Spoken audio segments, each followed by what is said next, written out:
और बिहार में ताबड़तोड़ अपराध अब चुनाव का भी मुद्दा बनता चला जा रहा है। दरअसल तेजस्वी यादव तो बिहार की डबल इंजन सरकार को भ्रष्ट कह ही रहे हैं, अपराध का इंजन कह रहे हैं और सत्ता बदलने का दम भी भर रहे हैं। यानी तेजस्वी को बिहार की अपराध वाली आपदा में अवसर नजर आ रहा है। बेरोजगारी पलायन के बाद विपक्ष के लिए अपराध अब सत्ता की सीढ़ी नजर आ रहा है।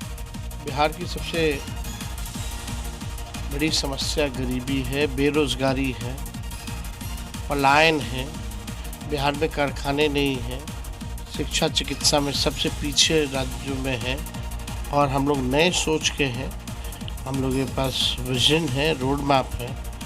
तभी आप देख रहे हैं कि जो भी बातें हम लोग कर रहे हैं या जो हमने काम किया है उसको जो है सत्ता में बैठे हुए लोग जो विजनलेस है। आज डबल इंजन की सरकार, एक इंजन भ्रष्टाचार में है, दूसरा इंजन अपराध में लगा हुआ है। बिहार में इतना अपराध बढ़ गया है और ये केवल मोदी जी के वजह से, मोदी जी के कहने पर जो है अपराध जो है बढ़ा हुआ है। और इस बार जनता परिवर्तन चाहती है और इस बार परिवर्तन होकर के रहेगी और इस बार महागठबंधन, इंडिया गठबंधन की सरकार बनना तय है। तेजस्वी यादव सीएम बनेंगे?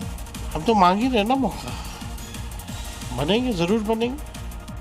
यानी तेजस्वी अब खुलकर मुख्यमंत्री पद की दावेदारी पेश कर रहे हैं। खबर जोधपुर से है, जहां बारिश के बाद इंसान ही नहीं बेजुबान भी परेशान है, क्योंकि लगातार बारिश के बाद सड़कें समंदर हो चुके हैं। आम जनजीवन प्रभावित हुआ और इस सैलाब में बेजुबान भी जद्दोजहद करते नजर आए। अब जरा ये तस्वीर देखिए, एक बेजुबान जानवर, ये कुत्ता कैसे पानी की तेज धार में बहता नजर आ रहा है। सैलाबी कहर के बीच इंसान तो फिर भी किसी तरह अपना बचाव कर ले, लेकिन इन बेजुबानों की सुध लेने वाला कोई नहीं। देखो कितना फास्ट कुत्तो पानी में आयो है। चारों ओर सिर्फ पानी ही पानी है, हर तरफ सैलाब और बेबसी नजर आ रही है। भैया इधर आओ, भैया इधर आ जाओ। नजारा ऐसा मानो सड़क पर नदी बह रही हो। अगर कोई सैलाब की चपेट में आ गया तो क्या होगा, समझा जा सकता है। अब ये तस्वीर देखिए, सैलाब के बीच में ये बच्चे लापरवाही बरत रहे हैं। अगर कोई सैलाब में फिसल गया तो क्या होगा। जोधपुर में हर साल की यही कहानी है। प्रशासन जल भराव की समस्या को लेकर अलर्ट होने की बात कहता है, लेकिन हकीकत क्या है ये तस्वीरें चीख चीख कर बयां कर रही हैं। जोधपुर में बारिश का कहर अभी थमा नहीं है। मौसम विभाग ने और बारिश की चेतावनी दी है। और खबर राजस्थान से, राजस्थान की कई जिलों में बारिश कहर बनकर टूट रही है। नदी नाले सब उफान पर है, सड़कें समंदर हो गई हैं। ऐसे में आम लोगों की परेशानियों में इजाफा। जोधपुर तब अफरा तफरी का मंजर देख रहा था जब स्कूली बच्चों से भरी बस सैलाब में फंसी, क्योंकि इस बस में 15 स्कूली बच्चे सवार थे। देखिए, बारिश के बाद अंडरपास पूरी तरह दरिया बन चुका है,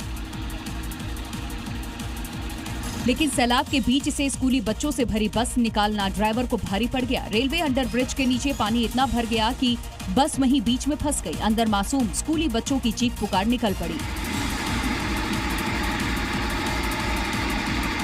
सैलाब में फंसे बच्चों को निकालने के लिए ग्रामीण ने हिम्मत दिखाई और फिर जान जोखिम में डालकर ट्रैक्टर के सहारे बस को खींचना शुरू कर दिया। कुछ ही देर में बस को बाहर निकाला गया और बच्चों को सुरक्षित बाहर लाया गया। राहत की बात ये रही कि सभी बच्चे सुरक्षित हैं। ग्रामीणों की सूझबूझ और बहादुरी ने एक बड़ा हादसा टाल दिया, वरना ये लापरवाही भारी पड़ सकती थी। ये तस्वीरें प्रशासन के दावों की पोल खोलने के साथ साथ ड्राइवर की लापरवाही भी उजागर करती हैं, क्योंकि ऐसे सैलाब के बीच गाड़ी निकालना खतरे से खाली नहीं है। राजस्थान में मूसलाधार बारिश के बाद सड़कें जलमग्न हो गई हैं, जहां ऐसी बाढ़ आई कि एक सवारियों से भरी हुई बस फंस गई और इसी के बाद ट्रैक्टर्स के सहारे बस को जैसे तैसे बाहर निकाला गया, जिसकी तस्वीरें भी सामने आई। वीडियो देखकर ऐसा लग रहा है कोई नदी सड़क की तरफ मोड़ दी गई हो। ड्राइवर सड़क पर पानी के बहाव और गहराई का अंदाजा नहीं लगा पाया और बस को सैलाब में उतार दिया, लेकिन सैलाब के बीचों बीच जाकर बस बंद हो गई, जिसके बाद बस के अंदर बैठे यात्रियों की सांसें अटलती। कुछ यात्री अपनी जान बचाने के लिए बस की छत पर चढ़ गए।